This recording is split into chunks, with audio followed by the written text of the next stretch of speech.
Logiquement, on est bon. C'est le direct du vendredi 10 janvier avec un petit peu de retard car je m'améliore sur la gestion du stream. Voilà. Et j'ai le plaisir de recevoir Benjamin aujourd'hui. Benjamin qui en fait a découvert qu'il était un vrai multi. Il le savait pas alors qu'il a une vie de multi. Donc, Benjamin, il faudra que tu nous parles de tout ça. Et le sujet du jour, c'est de parler de visibilité parce que c'est quelque chose qui est bloquant, d'autant plus quand on est justement multi, parce qu'on souffre parfois du fait de ne pas se reconnaître expert dans quelque chose, donc on ne sait pas sur quoi on va pouvoir aller partager, comment est-ce qu'on va pouvoir aller se présenter.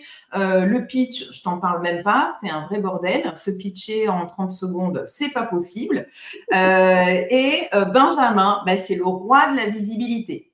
Pourquoi j'ai une tache bleue là? On dirait que j'ai une tache bleue. Tiens, j'ai dû mettre. Voilà, je me suis mis du stylo sur le nez. Alors, le prochain live, c'est la semaine prochaine. Logiquement, j'aurai pas de stylo sur le nez, je m'améliore à chaque fois. Donc, Benjamin, merci beaucoup pour ta dispo. Merci de venir nous partager tout ce que tu vas nous partager. Pour info, ce live, vous allez le retrouver sur LinkedIn, sur YouTube, sur Instagram. Et comme on n'arrête pas le progrès dans un environnement multi, en plus, ça va devenir un podcast sur la émission Je slash, donc je suis. Et ça, moi je dis, c'est un fucking bonne astuce de démultiplier. Comment est-ce qu'on peut démultiplier quelque chose simplement, quoi. Donc là, Benjamin, c'est à toi. Vas-y, présente-toi. Dis-nous qui tu es à toute cette communauté. Si vous êtes en live et que vous avez des questions, vous voulez interagir, faites-vous plaisir. Si vous êtes prêts, merci déjà Elisa pour l'invitation parce que j'adore parler avec toi déjà. À chaque fois, c'est hyper stimulant et ça me fait très plaisir d'être mis en lumière dans ta communauté. Donc, c'est vraiment un honneur. Et pour me présenter, du coup, comme normalement, on a quelques multis qui écoutent, je sens que je vais moins effrayer les gens que ceux qui sont un peu monovie, monotâche. J'ai effectivement pas mal de casquettes, alors pro et aussi de loisirs, mais c'est vrai que dans ma visibilité, j'ai aimé oser tout mélanger. Et en fait, moi, ça m'a plutôt réussi. Du coup, c'est pas quelque chose que je vois comme étant forcément un frein. Mais disons que, alors, ce qui est drôle, c'est que quand tu dis qu'on peut pas se pitcher, tu sais, en 30 secondes, c'est que déjà, si on me demande mon métier de base, je dis coach, alors que j'ai même pas fait la fameuse école de coaching. C'est-à-dire que moi, ah oui, tu sors. Mais je ne sais pas des fois quoi dire d'autre. J'ai cherché longtemps puisque j'accompagne des gens à oser briller, à oser se rendre visibles, même s'ils sont un peu atypiques, originaux, singuliers, bizarres, mais qu'ils ont un truc à proposer. Alors un truc, c'est un talent, une compétence. Donc ça, c'est mon métier principal qui a su réunir les différentes facettes, les fameuses. Puisque moi, à la base, je viens du monde du cheval, j'ai été cavalier, éleveur, j'ai été comportementaliste équin, j'ai travaillé dans différentes filières du monde du cheval, jumping, course, débourrage. Donc déjà, ça donne déjà une première idée. Après, je me suis formé à l'hypnose, rien à voir, donc toutes les formes d'hypnose, évidemment. Donc, je suis devenu hypnothérapeute, puis formateur. Je me suis formé à l'EFT, technique de libération. Alors, attends, parce que là, on est en 1995, on continue à remonter le CV. Restez avec nous jusqu'à 15h, on va arriver en 2024.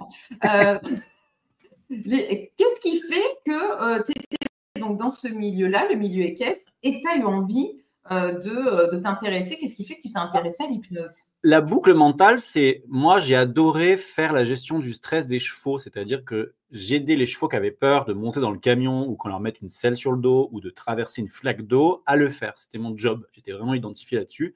Après avoir fait tout ça, cavalier de concours hippique, éleveur, étalonnier, inséminateur, et bref, et moniteur évidemment, bref, donc énormément. Donc ça, c'était ma passion, c'était vraiment le comportemental. Et je me suis rendu compte que c'est les humains qui avaient plus de problèmes que les chevaux avaient des réactions finalement adaptatives au stress des humains. Et ma mère s'était formée à l'hypnose. J'ai fait, mais ça a l'air génial ça. Je suis allé me former aussi pendant mes vacances.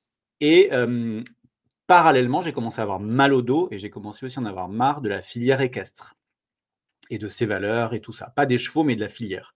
Donc, je me suis formé et j'ai commencé même après à donner des stages de préparation mentale pour les cavaliers et de gestion de leur stress. Donc, c'est ça qui a fait le lien, en fait. Génial. Et depuis, c'est quelque chose que tu utilises, toi, quand tu accompagnes Alors, ça fait partie de mes multi-activités du présent, du temps présent 2025, puisque tous les 2 ans, je co-anime avec Noël Cassan un stage avec les chevaux, de développement personnel au contact des chevaux qui s'appelle Cheval en conscience. C'est Au mois de génial. juin, dans le Périgord, et on l'a déjà fait 8 éditions, je crois. Mais du coup, après, on a un petit peu ralenti parce que dans le côté multi, ce qui n'est pas facile, c'est de tout faire en même temps. Donc, quand je me focalise sur un projet, j'avoue qu'une année sur 2, j'ai laissé de côté le stage cheval. Pourtant, il y a beaucoup de demandes, c'est toujours rempli, parce que c'est vraiment un stage qui est très sympa, parce qu'il fait... Bref, les gens viennent vraiment pour développer leur confiance en eux et leur affirmation d'eux, mais parce que aussi, ils veulent vivre une retraite avec des chevaux et dans un endroit super, quoi. Donc ça a été en tout cas ma base professionnelle. Après l'hypnose, puis quand on va dans le monde de l'hypnose et qu'on découvre tous nos collègues qui sont aussi formés à d'autres méthodes, on veut les essayer puisqu'on trouve ça génial. Donc je me suis formé à l'EFT, ça veut dire Emotional Freedom Technique, donc technique de liberté émotionnelle. Donc on tapote sur des points, on libère les émotions. Ça m'a plu, j'ai adoré, j'ai fait tous les cursus, toutes les formations, tous les machins. Donc ça faisait du coup ça serait drôle qu'on compte les casquettes. Donc cheval, hypnose. Alors dans l'hypnose, je compte. Praticien, formateur. J'ai aussi du coup animé des stages de gestion du stress à la prise de parole en public qui combinaient les méthodes. Ça m'a bien aimé. J'ai bien aimé faire ça. J'ai été donné des stages pour le rectorat en Guadeloupe, tu vois, dans une année multi. Tiens, qu'est-ce qu'on fait en janvier? Bon, ça c'était il y a déjà 5-6 ans, mais on va aider à la gestion du stress de la prise de parole en public avec l'EFT, l'hypnose, aussi la méditation de pleine conscience. J'ai adoré. Je me suis formé, j'ai fait je sais pas combien de retraites dans des monastères bouddhistes plus chelous les uns que les autres, mais j'ai adoré en retirer une forme de pratique de la pleine conscience. Cohérence cardiaque et j'en passe. Et puis, donc au niveau pro, on est déjà pas mal. Bon, j'ai créé pas mal de petits produits pour des sommets en ligne, donc sur la prise de parole en public, sur la gestion de l'anxiété, sur les poisons émotionnels, sur la honte et sur se libérer du regard des autres. Je pense que tu découvres des On est trucs. à 6 pour l'instant activité. Là, j'ai attaqué la deuxième main. En parallèle, parce que ça m'habite depuis pas mal d'années, j'ai une casquette d'humoriste, donc je crée des sketchs et je monte sur scène. Donc j'ai créé et d'ailleurs, tu as un compte tu nous partageras, je le remettrai aussi en commentaire, un compte où tu fais mourir de rire et tu as une vraie vie d'artiste. C'est-à-dire que ce gars, quand même, il a plusieurs vies dans une seule vie. Donc, c'est pas grave si vous aussi, c'est le cas. En fait, on le vit bien. On le vit bien. Moi, c'est que quand j'ai un espace qui n'est pas développé, ça me manque. C'est-à-dire que, par exemple, l'année 2024, j'ai quand même mis un gros focus sur mon programme d'accompagnement qui s'appelle Osébris, et c'est aussi par rapport à ça qu'on se connaît nous. Et du coup, j'ai un peu moins habité ma vie d'artiste. C'est-à-dire que je ne suis pas monté sur scène l'année dernière d'humoriste. Et cette année, ça fait partie de mon top list, c'est-à-dire que je vais remonter sur scène puisque j'ai mon spectacle en fait. Donc, et je l'ai créé vraiment comme ça, comme c'est venu à l'arrache pendant les vacances, en faisant des scènes ouvertes.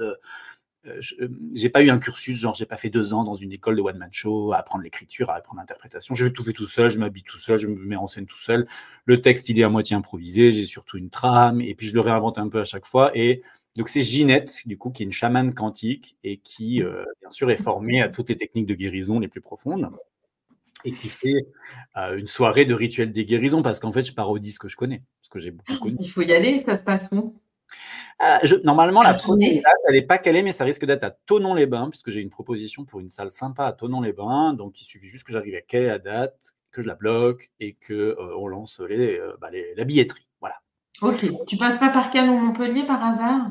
Alors, je vais te dire un truc. Si quelqu'un me propose, j'ai beaucoup fonctionné aussi au Yes Man. Je ne sais pas si tu connais ce film de Jim Carrey. Si on me dit, je connais quelqu'un qui a une salle, tu viendrais pas faire un spectacle là? Au début, je l'ai fait comme ça, en fait. Moi, au début, c'était même pas dans mes idées de monter sur scène. Ok, écoute, je fais du théâtre, donc moi, je connais des gens qui ont des salles. Écoute, une petite salle, vu que je sais comment remplir une salle, déjà les théâtres, ils ont leur propre communauté, puis moi j'ai aussi un peu de communauté. Normalement, sur des dates comme ça, un peu ponctuelles, j'ai toujours réussi à remplir. Donc. Génial. Bon, donc Benjamin, tu peux rajouter dans ta to-do de 2025 un passage sur Montpellier et un passage sur Cannes. sur Ah Cannes. ouais, j'adore Cannes en plus, le festival, tout ça. Bon, j'adore aussi cette humilité. On est quand même à 7 ou 8 là. Hein. On arrive à la 8e. Hein. Bientôt, on remplit les 2 mains. Alors, je voudrais quand même m'assurer qu'on est bien en live sur Insta. Est-ce que vous nous voyez bien sur Insta? Parce que moi, j'ai bien rentré la clé stream et tout. Hein, mais bon, sinon, je renverrai sur Insta. On verra. Bref, cette humilité, quand tu dis quand même, hein, Benjamin, il vient dire, oui, bon, j'ai une petite communauté. Alors, une petite communauté pour Benjamin, si on va voir son compte, je ne sais plus combien tu totalises. Hein. Si on est sur le compte de Ginette, qu'est-ce qu'on a sur le compte de Ginette? Attends, on va aller voir ça en direct. Est-ce que je l'ai là, le compte de Ginette? Je connais les sites sinon, hein, mais parce qu'il y en a un peu partout aussi, je suis aussi un peu multi-canaux. Hein. Bah oui, et voilà. Donc, Benjamin, déjà sur son compte classique, Oser pour les hypersensibles, à Oser s'exposer, tu es à 4000. Et Ginette, on n'a pas le lien là de ton compte Ginette? C'est Ginette officielle. Alors, sur Facebook, ça Ah, s'appelle Ginette fait des vidéos. Je n'ai jamais réussi à changer le nom de cette page, mais du coup, il y a 5 ou 6 000 fans, enfin abonnés à la page. Et sur Insta, ça doit être 900. J'ai pas beaucoup ouais, touché. c'est ça. J'ai Ouais, beaucoup c'est ça. travaillé sur Facebook, en fait, avec Ginette. C'est vraiment, elle était vraiment sur Facebook. Et puis, j'ai commencé un petit peu à aller sur Insta, mais il y a moins de contenu. C'est sur sa page Facebook qu'il y a vraiment plus de choses. Et après, j'ai aussi les comptes. Mais YouTube, du coup, c'est un peu autre chose que sur YouTube. J'ai aussi une communauté, mais c'est mes audios d'hypnose, puisque j'ai fait voix off aussi pour des audios d'hypnose pour des applis, pour, voilà, pour moi-même sur mon compte, et puis sur une appli qui s'appelle Appies. Et du coup, j'ai quelques audios, et j'ai quelques audios qui ont fait quelques millions de vues, mais en fait, c'est des écoutes, parce qu'ils sont sur YouTube, pour endormir les gens. Donc, j'endors aussi les gens. Voilà, à l'occasion. Bon. Et ça, tu vois, c'est le genre de truc qui est assez étonnant parce que c'est toujours parti de l'envie. Donc, c'est à l'époque où j'étais en train de finir mes formations d'hypnose. Je me suis dit, j'ai trop envie de faire un audio pour le sommeil parce que ça me paraissait être le truc le plus simple à enregistrer pour endormir les gens. Du coup, j'ai trouvé une jolie musique, pas libre de droit du tout, une jolie image, pas libre de droit non plus. Je ne savais même pas qu'il y avait des droits. Je l'ai enregistré en écoutant un texte inspiré d'un truc qu'on m'avait filé. Et puis, je l'ai vraiment fait à quelqu'un qui avait un bon micro et c'était dans son appart à Paris. Et lui, il s'est endormi en le faisant. Et on l'a posté. Et c'est devenu, ça a créé mon compte YouTube où il y a 31 000 abonnés, je crois maintenant, du coup, qui écoutent ces audios. Mais moi, Énorme, hein. c'est une des facettes, c'est-à-dire que j'aime bien dans l'année, 2-3 fois dans l'année, aller en studio à Paris pour enregistrer des audios de relaxation, parce qu'après, j'ai développé sur plein de thématiques. Et pour moi, c'est plus une facette artistique. Voilà, c'est-à-dire c'est la voix parce que du coup je fais la transition sur encore une activité mais qui est très amateur, c'est que j'aime bien chanter aussi, donc je chante aussi et je le poste de temps en temps quand ça me pique. Donc j'ai des chansons aussi sur mes réseaux, sur ma chaîne YouTube, sur Facebook, c'est des interprétations, hein. Et des fois c'est joli parce que moi je trouve ça joli et puis des fois c'est moyen parce que c'est quand même pas mon job. Mais moi je chante, je vais au karaoké vraiment dès que je peux quoi. Mes amis le savent. C'est marrant ça. C'est marrant parce que alors, tu sais que c'est aussi un point commun et que hier, pas plus tard qu'hier, je reprenais des cours de chant en ayant trouvé une prof sur Cannes parce qu'avant mon prof il était sur Montpellier et j'étais tellement triste d'arrêter les cours de chant. Et là j'ai trouvé la prof idéale sur Cannes et voilà. Et j'ai une page YouTube où j'avais fait quelques enregistrements. Cette page, pour l'instant, elle est cachée, elle est masquée, cette page. Donc voilà, donc ce sera peut-être mon challenge pour être visible. Alors par contre, j'aimerais bien savoir si on est en live sur Insta. Parce que moi, j'ai rentré cette fucking clé. Et sinon, je t'invite en direct sur Insta. Hein. On risque d'avoir de l'écho, tu sais. Ah. J'ai déjà fait ça, j'ai déjà testé. Parce que là, en fait, on est, pour ceux qui veulent savoir les détails des coulisses, on est sur StreamYard, parce qu'effectivement, tu es une des rares personnes qui, comme moi, utilise StreamYard, parce que ça peut diffuser sur multicanaux. Mais si tu fais Insta, genre live Insta avec 2 personnes, et en même temps, l'ordi StreamYard, là, il y a l'écho et ça marche plus du tout. Ça peut marcher si tu fais un live toute seule. Si tu fais toute seule et que tu veux être diffusé partout, là, ça marche. Mais à 2, ça fait l'écho. Écoute, je sais pas. J'ai pas l'impression que je nous vois, moi, hein, sur Insta. Qui est pas ça. Bon. C'est bien ballot parce que j'avais réussi à choper ta dispo. On postera, tu reposteras le replay sinon. On repassera, ouais. Bon, alors, donc, déjà, on a quasi rempli les 2 mains avec toutes tes activités. Et je loue aussi une maison, donc je gère aussi une maison, ma maison principale, dont je gère le compte Airbnb, puisque je suis, je sais pas, 30% du temps en déplacement. Donc, c'est un moment où, à la base, pour m'occuper de mes chats, pour qu'il y ait des gens chez moi. Et puis finalement, c'est devenu quelque chose de super intéressant. J'adore gérer les photos, la relation client, la promotion. Je le publie évidemment sur tous mes réseaux. Il y a toujours une photo de ma maison quelque part qui traîne. Donc, c'est encore une activité. En vrai, c'est une activité pour le coup qui compte dans mon chiffre d'affaires à la fin de l'année, ma location de maison. Donc, je boursicote aussi un petit peu, ça on en avait parlé.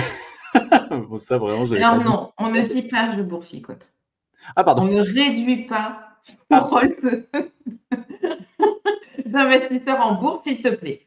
Voilà, tu investis en bourse, tu ne boursicotes pas. Ouais. J'investis un petit peu en bourse, mais je dis ça un peu en minimisant parce que là, pour le coup, j'y connais pas grand-chose, donc je risque pas d'en parler publiquement, à part quand on parle de multi-activité, parce que ça fait partie des choses que je gère dans ma semaine, dans mon mois, dans mon année, malgré tout. Donc, je m'intéresse, je regarde des vidéos YouTube là-dessus. Donc, il y a vraiment un rapport aussi au multicentre d'intérêt.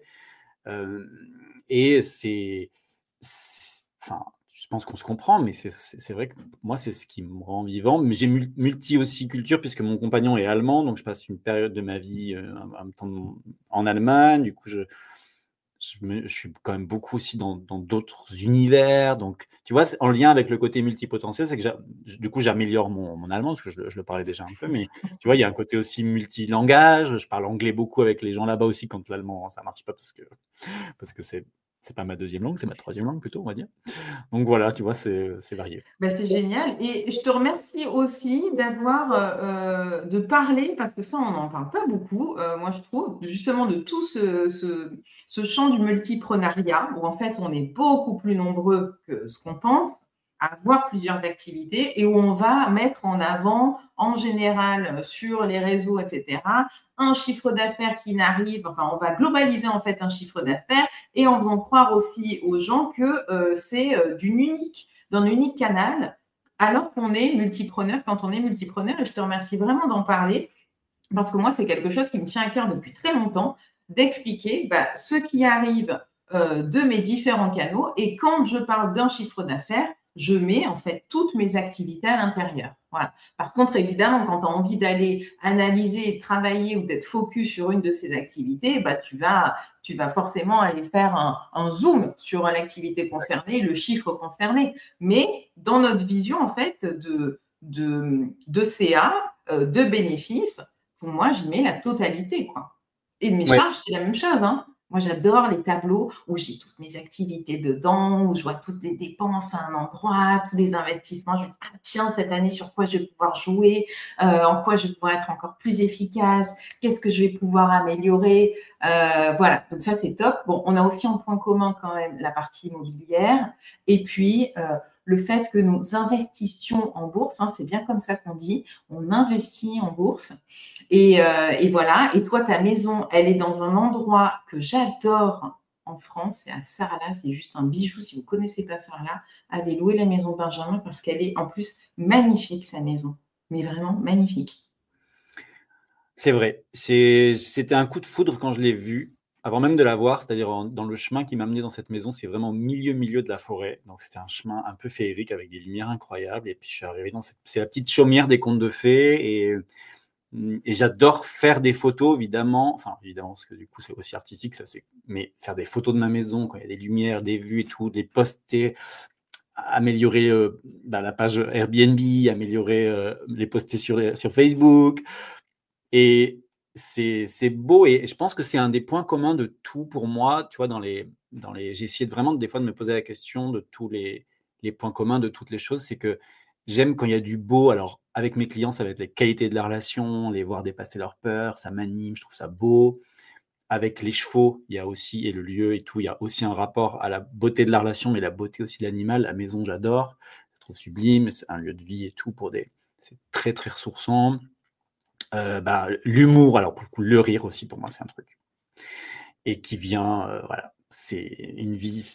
Maintenant, je l'assume même dans mon accompagnement. une de mes taglines, c'est oser l'exposition progressive et répétée en prenant soin de soi et en s'amusant.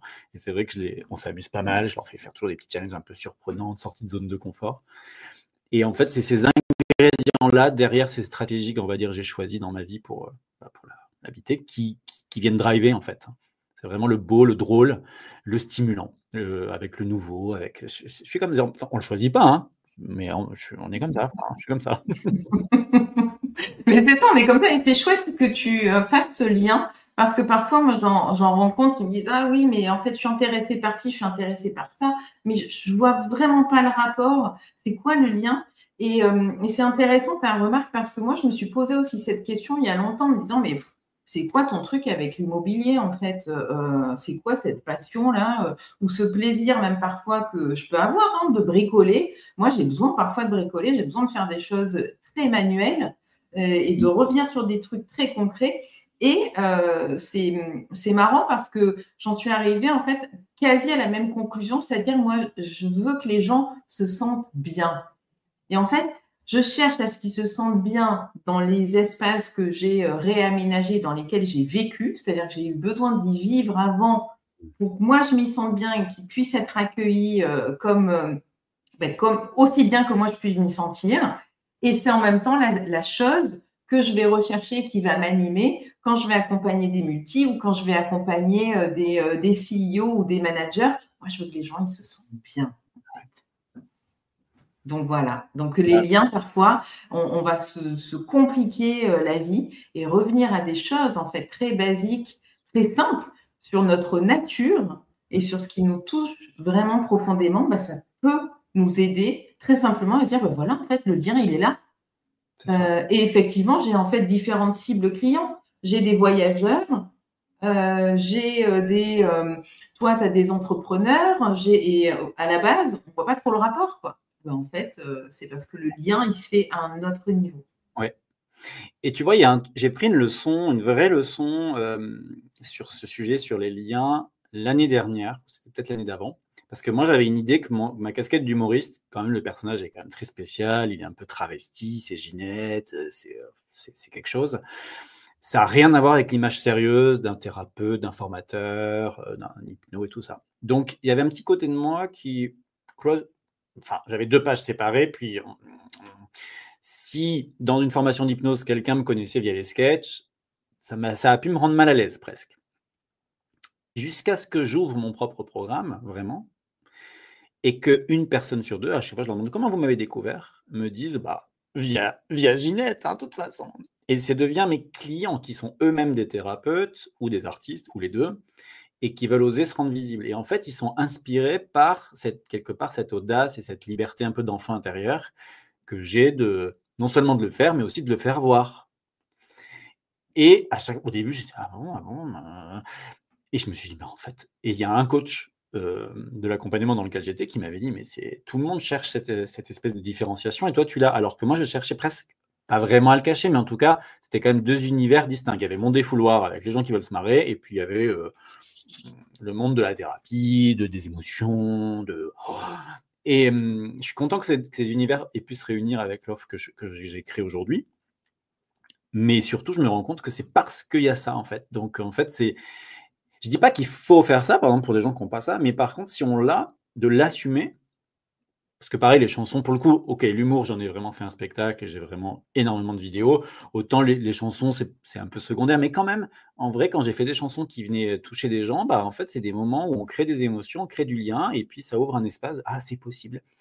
Et j'ai une fois, je termine avec ça dans les anecdotes, pourquoi je trouve que c'est cool vraiment de l'assumer, de le vivre, c'est que j'ai une amie collègue thérapeute spécialisée dans les troubles du comportement alimentaire, donc bon, voilà, tu vois, c'est vraiment une casquette très claire, qui était venue me voir en spectacle, qui suivait un peu Ginette et qui m'a dit écoute, il faut que je t'avoue quelque chose, grâce à toi, grâce à ce que je t'ai vu faire, moi j'ai osé m'inscrire dans une école d'actrice. Et en fait, et en fait, elle a créé un compte d'actrice, elle a joué dans des courts-métrages, enfin, elle a vécu l'école de comédie à Paris comme c'était son rêve. Et elle m'a dit, c'est grâce à moi, bien sûr, je me dis pas, c'est grâce à moi, ça a dû participer, mais aux autorisations que ça donne. Et au pétillement que ça donne. Et à l'inverse, dans certains coachings, on m'a vraiment contraint à faire qu'une chose, à me focaliser que sur une chose. D'un côté, ça m'a aidé de temps en temps à me cadrer. Mais d'un autre, il a fallu qu'à un moment donné que j'en ressorte parce que c'est pas ma nature. Ben ouais. Et en fait, tu es complet comme ça. C'est Je cette crois que, recherche. C'est en cette fait, recherche. tu es un expert en personal branding expert en personal branding. Tu peux le rajouter en neuvième. Tu sais ce que c'est le personal branding? Attends, je suis en train d'apprendre ça. Bah, en vrai, cette expression, je l'ai Mais déjà. tu Je saurais même pas la définir parce que même le branding, je savais même pas ce que c'était que le branding. Moi, ça veut parler de la marque et tout. alors, le branding, Vas-y. non, je voudrais que Ginette, elle nous parle du personal branding. Non, mais en fait, c'est dans ce que j'en comprends, puisque je suis petit scarabée là-dedans, mais dans ce que j'en comprends, c'est cette capacité à indiquer que, en fait, notre marque, c'est nous et qu'on incarne notre propre marque, en fait. Bah oui. Quand on est à la base et à la naissance des services qu'on propose, hein, pas quand on vend une crème, etc. Quoique. Et en fait, c'est parler de sa personnalité et être comme on est pour accompagner les ventes de nos services, de nos produits. Et donc, plus on est comme on est, ben en fait, là, ton exemple, il est hallucinant parce que tu te rends compte que les personnes viennent plus parce qu'elles t'ont connu par Ginette que potentiellement parce qu'elles t'ont découvert sous ton autre aspect. Et c'est génial, c'est génial. Et en fait, c'est hyper important ce que tu fais. Donc, quand tu dis, ok, c'est peut-être pas complètement à cause de moi ou grâce à moi que cette personne-là s'est inscrite dans son école d'actrice, ben moi, je vais te dire, c'est grâce à notre conversation d'aujourd'hui, je me dis, allez, je vais peut-être aller déclencher ma chaîne YouTube où je poste mes chants. Pas parce que j'osais pas, mais parce que je me disais, tiens, après tout, ok, l'humour, c'est aussi quelque chose qui me plaît. J'ai fait toute une séquence de Reels à une époque là-dessus, mais finalement, je faisais tellement que ça que j'avais des gens qui venaient juste pour rire. Et là, pour le coup, ça n'avait pas de rapport avec mon audience. Okay. Mais tu vois, c'est aussi de se dire, OK, bah, j'accepte finalement, ça fait aussi partie de moi et potentiellement, il y a des gens qui peuvent se retrouver là-dedans et puis potentiellement, ça peut aussi impacter d'autres personnes, leur donner envie, comme toi, tu donnes envie et tu accompagnes les gens là-dedans, quoi. Donc, c'est extraordinaire, en fait. C'est génial ce que tu apportes. C'est génial cette façon d'impacter. Et bravo là-dessus, parce que tu viens quand même d'un milieu où le milieu équestre, c'est quand même un milieu où on a un petit, tiens, qu'est-ce que j'ai lu comme expression il n'y a pas très longtemps, un petit crayon entre les fesses. Ouais, bah, Il y a une concurrence un peu, enfin bon, c'est ce qu'il dit. c'est à la frontière entre le défilé de mode avec des très beaux chevaux et des très belles tenues, le monde agricole avec les pieds dans le crottin et distribuer le foin donc, la performance sportive avec les classements, la rivalité, enfin la performance. Donc, c'est un milieu qui est assez particulier, plus les projections que les gens font avec leurs animaux et toutes les névroses qu'on peut retrouver avec les autres animaux, avec les chiens, les chats et compagnie. Mais donc, c'est dur à définir. Mais moi, ce que je réalise, c'est qu'en fait, tout ce que j'ai fait, mais, tu vois, c'est maintenant, je me rends compte, parce qu'on me le dit, parce que tu le dis là et tout, que ça peut être inspirant, enfin, sur des gens qui vont raisonner avec ça. Mais sur le coup, ça part que de l'envie. Et en fait, c'est ce truc-là qui est pour moi un peu mon cheval de bataille avec les gens. Ce matin, j'avais une cliente en coaching et elle me disait quelque chose comme: ah oui, non, et ça serait bien, mais tout le monde le fait. Et je lui dis: ah, tiens, c'est intéressant cette phrase, tout le monde le fait. Bon, évidemment, c'est que dans sa tête, mais je lui dis: mais est-ce que tu as envie de le faire? Et des fois, il y a des gens, ils ont du mal à sentir s'ils ont envie parce que le mental et tout ce qu'on se raconte, tout le monde le fait, nanana, est-ce que je vais y arriver?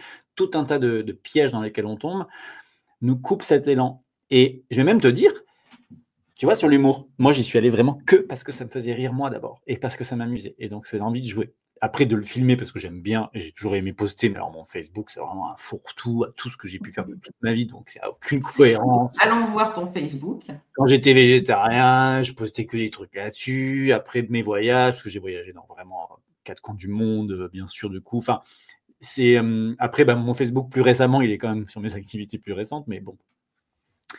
Il y a vraiment l'idée de l'envie sans mesurer s'il y en a d'autres qui le font. Mais par contre, maintenant que je l'ai fait pas mal, par exemple l'humour, je peux avoir des petits freins qui arrivent, genre est-ce que je vais refaire des fois aussi bien, ou maintenant comment ça va être perçu maintenant, ou alors est-ce que c'est un peu bizarre. Je suis quand même victime des pièges mentaux qu'ont aussi les gens qui se retiennent. Moi, je me retiens pas. J'ai ouvert les vannes assez vite quand j'ai décidé à 25 ans. J'ai fait une petite révolution de vie. J'ai dit maintenant, ça suffit, je vis. Parce que de 18 à 25, c'était vraiment dur. Donc à 25, j'ai décidé et de me faire tout ce que j'avais envie et de prendre 6 mois de vacances par an. Donc là, en ce moment, c'est un peu moins que 6 mois, mais j'ai quand même du temps.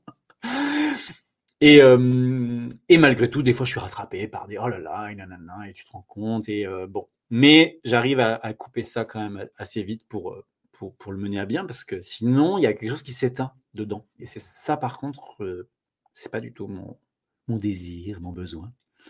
En même temps, c'est très chouette que tu l'observes aussi pour toi parce qu'en général, on accompagne bien nos clients quand on traverse nous-mêmes ce type de situation. Exactement. Donc, ce qui est important, c'est que bah, toi, tu l'as observé, tu vois que parfois tu te fais rattraper, mais je suis certaine que tu as tes tips, que tu as tes stratégies, que tu as mis en place des stratégies pour justement avoir ton alerte là-dessus, te dire, hop, hop, hop, attention, tu risquerais de redevenir chiant là. Attention. Ben c'est ça. Non, mais c'est drôle. Et tu vois, une fois, je crois que c'était il y a 2 ans, j'ai fait une vidéo un peu promo d'un atelier que je donnais qui s'appelait Détox émotionnel. J'avais créé ça aussi. Et j'ai une copine qui me dit c'est bien hein, ta vidéo, mais c'est chiant. Et d'habitude, je suis susceptible, mais là, je sais pas, ça m'a pas vexé. Je me suis dit, mais elle a tellement raison. J'avais fait un truc très. Et c'est pour ça que maintenant, même dans mes publicités de mon petit programme, Se libérer du regard des autres, bah, en fait, je m'amuse, je fais du montage, je mets des sketchs et tout. Et je veux faire un truc qui me file le sourire, pas qui soit comme j'imagine que ça devrait être. Et ça, c'est vraiment une liberté. Et tu vois, le tip, c'est que quand. Je donne un autre exemple, mais grâce à Ginette, j'ai eu l'occasion de faire une conférence TED. On m'a vraiment demandé de venir pour faire la clôture humoristique d'une soirée TEDx, donc un TED qui soit la clôture humoristique. Et Super. mon père détestait que je fasse ça, quoi, Ginette, tu vois. Et ça, et il n'aimait pas non plus que je fasse de l'hypnose au départ, mais maintenant il adore et le fait que j'ai fait de l'hypnose et le fait qu'il adore le personnage et tout. Mais au début, il m'avait dit non. Enfin. Et alors après, qu'est-ce que je fais de ça? Je fais exprès vraiment d'être précis là, parce que la voix qu'on a dans notre tête, le critique intérieur, tout ça, ça vient de ce qu'on a eu comme autorité au-dessus de nous. Et les parents peuvent faire partie quand même des premières autorités. Les profs, la religion, la culture, enfin, beaucoup de choses, mais bon, les parents. Et en fait, de voir l'effet que ça pourrait avoir, de me dire, bon, bah alors, comme ça plaît pas à papa ou maman ou à machin, bah alors du coup, je reste sage, ou de le transgresser, en fait, de le transgresser pour ma liberté d'expression. Donc, il y a un rapport à. Parce qu'en fait, c'est une autorité. Alors, je ne transgresse pas les autres règles de la vie en société en France, hein, mais justement, j'essaie de faire le tri entre des règles et des lois qui peuvent faire du bien ou du mal aux autres. Tu vois ce que je veux dire? C'est-à-dire qu'en fait, ça déplaît. Et donc, pour moi, le oser déplaire a été un gros challenge. Oser déplaire pour sourire à l'intérieur de moi, pour me donner vraiment un sourire dans le cœur. Oui, Et donc, et je lui ai annoncé que la veille, par mail, non mais le truc, parce que j'avais peur en fait de lui dire et aussi de pas lui dire, parce que je me dis, pas le dire que je vais faire un TEDx. Mon petit frère en avait fait un l'année d'avant, je trouvais que c'était pas sympa de pas le c'est dire à la mon famille père. des TEDx, quoi. On avait fait un chat, ouais, avec mon petit frère. Ouais. Il lui en a fait un sur l'entreprise libérée. C'est drôle parce qu'il remettait en question complètement le management de son entreprise. Donc c'est marrant. Enfin, bon, bref. Et par rapport à ce que tu dis, je fais un petit focus là-dessus, c'est-à-dire que tu as choisi d'être en opposition par rapport à quelque chose parce que tu as identifié que ça répondait à une de tes envies, à une des compositions en fait de toi. C'est-à-dire que là, on n'est pas juste c'est pas l'enfant rebelle qui se dit ah ben mon père il veut pas, ça lui plaît pas, bim, allez, je vais m'opposer à lui quoi. C'est parce que là, tu allais te dire ok, ben enfin, est-ce que pour moi ça fait sens? Est-ce que moi, ça me fait plaisir? Est-ce que moi, ça me permet aussi de me sentir plus moi? Et c'est dans ce choix-là, c'est dans cette orientation-là que tu as fait cette décision. Exactement. En fait, à la base, il y a des envies spontanées que j'ai toujours eues, même enfant. Donc, l'envie de me déguiser, l'envie de rigoler, j'imitais des sketchs, je faisais plein de trucs et tout. Après, il y a la phrase « ça ne se fait pas » qui vient assombrir pour moi mon pétillement, mes vitamines de mon âme. Bon, ben, Et après, il y a la transgression de « Ah bon, ça ne se fait pas? Et pourquoi? Qui a dit ça, en fait? Ah, bah,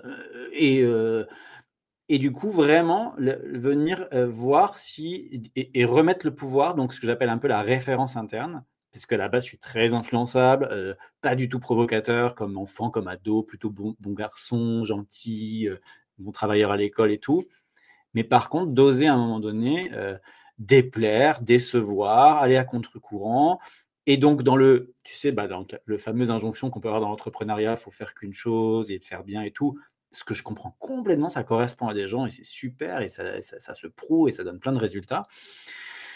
Mais si moi, ça m'éteint et que je donne le pouvoir à un autre paradigme, en fait, à une autre vision qui va vouloir, ou c'est moi qui accepte bien d'épouser cette vision momentanément, mais que ça m'éteint, ben non, en fait, du coup, j'ose faire à ma manière. Et ce qui est drôle, c'est que quand j'interviewe mon père sur sa réussite entrepreneuriale, il me dit, j'ai toujours fait à ma manière. Et ça me... Il y a quand même un truc de à sa manière et ça part de l'envie, ça c'est clair et net, ça part de l'envie. Et c'est pour ça que j'essaie toujours de checker ça aussi chez mes clients vraiment et de pas non plus leur projeter mes propres envies dessus. Quand je le fais, je suis peut-être en train de projeter parce que des fois, je vois plein de potentiel chez les gens. Je me dis, oh, tu pourrais faire ça, tu pourrais faire ça. Et puis, je dis, bon, dis-moi dans tout ce que je dis, ce qui résonne et ce qui ne résonne pas, que je ne m'égare pas trop. Bon, il y a des choses que tu peux suggérer, tu peux poser des questions, tu peux mettre des graines. On met des graines, hein. Ça vient aussi de ce qu'ils m'ont vraiment dit, aussi que j'ai noté, mais des fois ça développe parce que je vois des potentiels, je vois des évolutions possibles et j'essaie juste de sentir s'ils en ont envie ou pas. Et s'ils en ont envie mais qu'ils ont peur parce que ça ne se fait pas, qu'est-ce qu'on va en penser, comment je vais être perçu, on enlève ça un peu pour retrouver en fait une spontanéité créative qui fait que la vie est stimulante et marrante. Il y a assez d'emmerdes et de choses chiantes pour en plus se prendre la tête sur comment je vais faire mon post, comment je vais structurer, est-ce que si je fais une story là-dessus, est-ce que je peux oser, est-ce que si je parle de ma maison sur mon compte pro, qu'est-ce que ça va faire, je m'en fous, puis s'il y a des gens qui se désabonnent, ils se désabonnent et puis voilà. Mais en vrai, moi, mes clients, c'est eux qui louent ma maison, c'est eux qui viennent aussi au spectacle. Ceux qui viennent au spectacle, c'est eux qui deviennent mes clients après.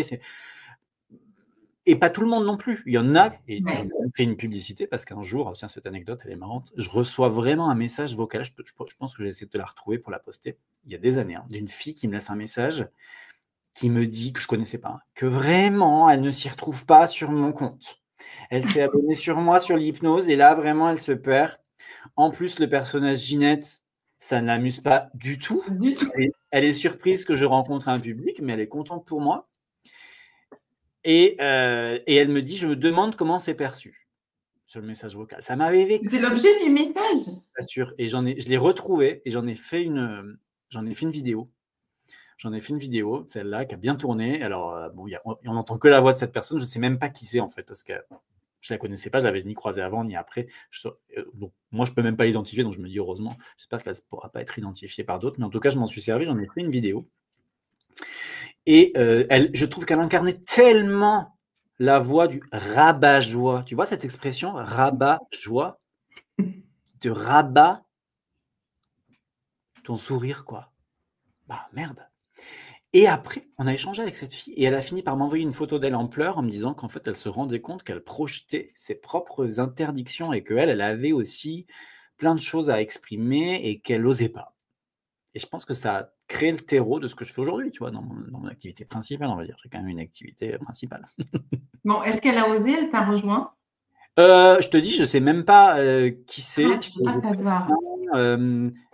J'étais un peu mal à l'aise des fois d'exploiter sa vidéo. Enfin, c'était que sa voix, mais parce que je me suis dit, bon, je peux même pas lui demander parce que je sais même plus qui c'est. Elle a même plus de compte et tout. Donc bref, mais c'était pour moi, du coup, c'est une personne que je croise un jour qui me fait un message qui est venu me piquer sur vraiment un trigger point, tu vois, et en même temps qui est mon message d'aujourd'hui et que les Américains se permettent un peu plus, je trouve, mais que j'adore voir les artistes. Moi, j'adore voir une humoriste qui tout d'un coup me sort une chanson sur son compte. C'est trop bien.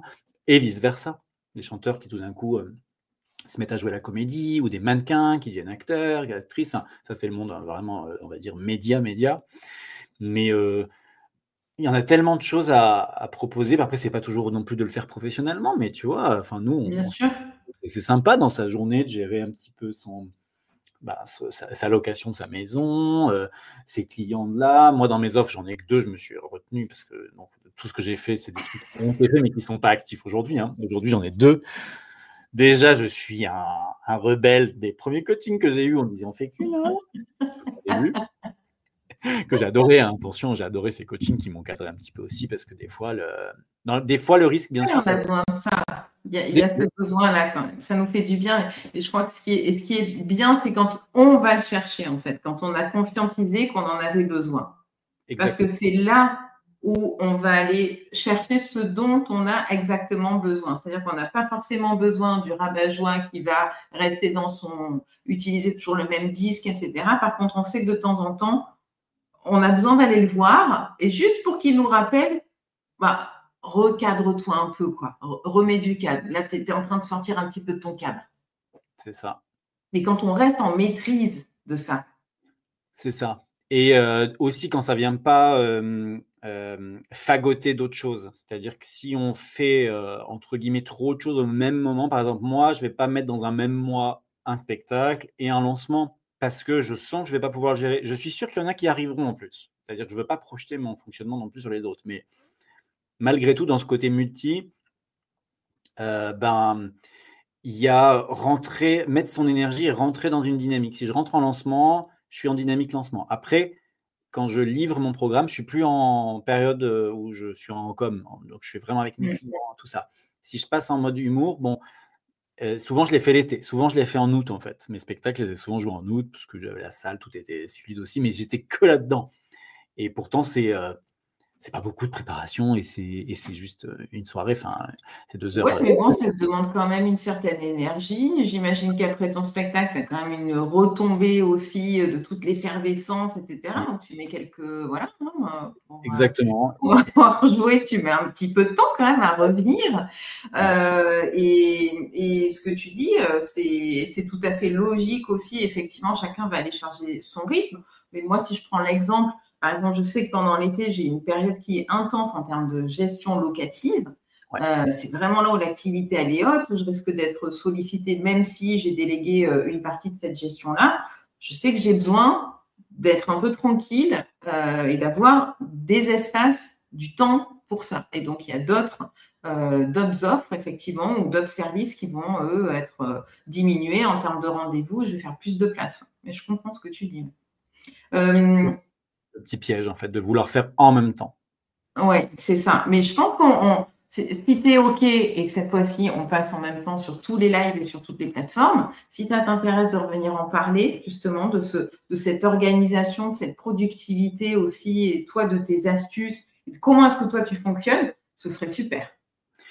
J'accepte. Après, je ne me trouve pas exemplaire là-dedans. Donc, et bien, justement, que tu me poses ça en live, c'est drôle parce que du coup, je pense que tu es vraiment, toi, pour le coup, tu as vraiment une compétence là-dessus qui, à mon avis, peut aider beaucoup de monde. Moi, j'ai quand même une tendance bordélique que j'arrive à gérer parce que mon année se tient. Mais l'histoire des tableaux, j'adorerais aimer les tableaux.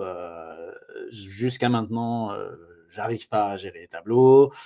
C'est un peu le bordel. Comment dire, il y a une énergie chaotique, bordélique à la base que j'arrive petit à petit et qui fait que malgré tout ma vie se tient. C'est pour ça que je veux pas non plus Un jour, ma coach me dit, mais tu t'arrêtes pas de dire que tu n'es pas structuré, mais tu es quand même hyper structuré, regarde. Donc, il y a quand même une structure, mais c'est pas du tout ma zone de génie pour le coup. Ma zone de génie, ça va être la créativité, la spontanéité, tu vois, l'émergence de nouveaux projets, de nouvelles idées, j'ai ce côté-là. Et puis après, faut que j'y mette le cadre, la structure et tous des trucs qui sont un peu durs. J'y arrive. Donc là-dessus, je te dis, est-ce que j'arrive à faire là où j'ai du mal encore? Pourquoi pas, original, ça, un rendez-vous coaching en live où, allez, on prend le cadre de Benjamin et on y va. Il faudra quand même que tu dises, que tu te demandes avant si tu as besoin en fait d'y aller parce que tu vois, c'est pas forcément non plus un besoin. On peut aussi bien fonctionner. Voilà, c'est une bonne question parce que tu vois, si on ouvre un peu le chapitre structure orga, quand j'étais dans des coachings que j'ai encore une fois adoré, donc je ne veux pas non plus les critiquer, mais je voyais des gens qui travaillaient vraiment avec des structures, Notion, des rites, du Notion ci, Notion là, qu'est-ce qu'il y avait d'autre comme truc de gestion de projet J'ai même oublié tellement que c'est des trucs qui me… Et je crois que je paye même des abonnements pour ça. J'y vais jamais. Et en fait… Non, bon, alors là, par contre, on va accélérer le coaching, quoi. Ouais. Parce que Là, on moi, va je parler fonctionne avec des notes iPhone et mon calendrier. C'est tout. Et en fait, je retrouve tout. C'est-à-dire qu'avec des mots-clés, je ne perds rien. Et j'ai mes notes d'il y a 5 ans, 6 ans. Dès que je cherche une info que j'ai notée, je la retrouve. Donc, en fait, du coup, je me structure. J'ai quand même un fonctionnement.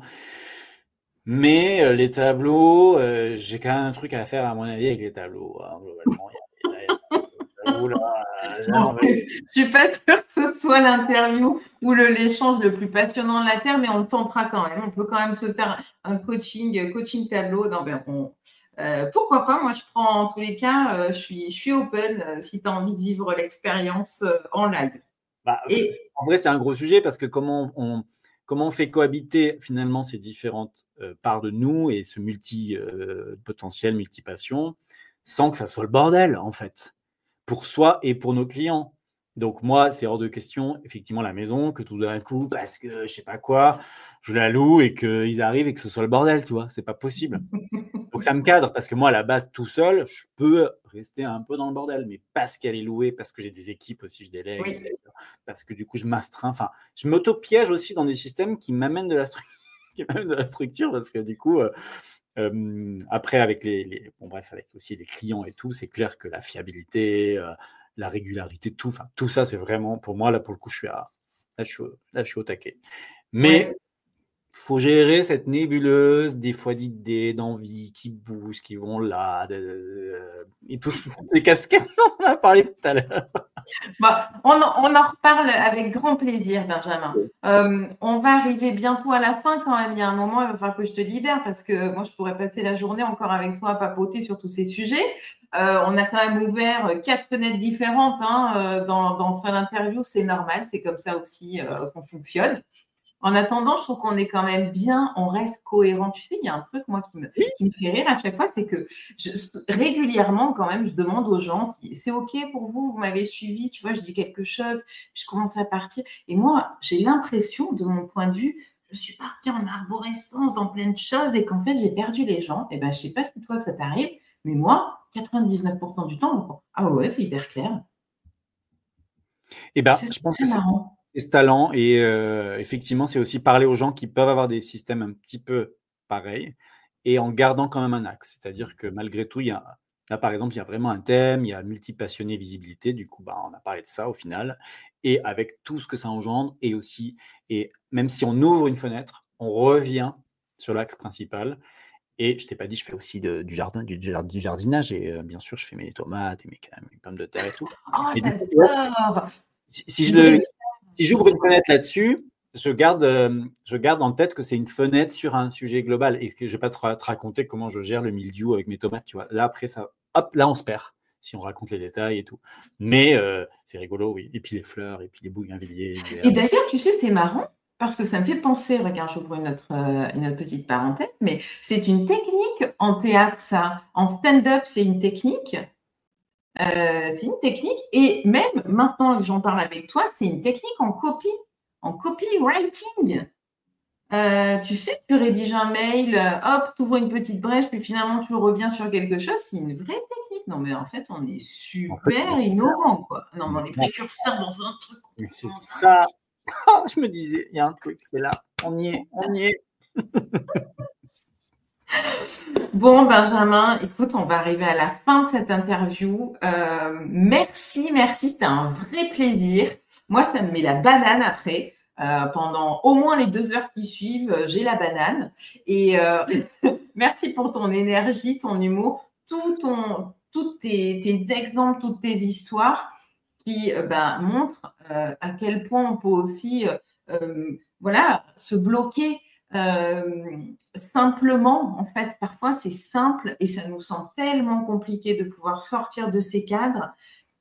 Peut-être parce que on ne s'est pas posé les questions que toi tu poses aussi, c'est-à-dire est-ce que c'est vraiment pour nous, est-ce que c'est vraiment nous, est-ce que ça nous fait vraiment plaisir, est-ce que ça fait vraiment partie de nous, et de voir tout ce que toi tu as mis en place et tout ce que tu permets aussi aux gens au travers de tes partages, au travers de ton exemple. Merci beaucoup pour ce moment avec toi. Merci 1000 fois. Bah écoute, je te remercie toi pour l'invitation. C'est pareil, tout est partagé. Bravo pour ce que tu fais de faire ça, ne serait-ce que ça, d'inviter des gens, de papoter avec en live, de checker la technique et tout. Ça demande, il y en a plein qui n'osent pas le faire. Donc déjà, rien qu'en osant. Et puis même, surtout ces sujets, j'adore. C'est vrai qu'on a quand même quelques points communs. Donc c'est sympa. Je t'embrasse. Ouais. Très belle journée à toi. Je sais que tu as une journée après chargée, encore des interviews, radio, etc. Enfin, on n'arrête pas. Quand on commence à être visible, ça y est, c'est international. Mais aujourd'hui, c'est comme ça. Mais après, sinon, il y a des moments un peu plus calmes. Je t'embrasse. À très bientôt et très belle journée. Ouais, à bientôt. Salut.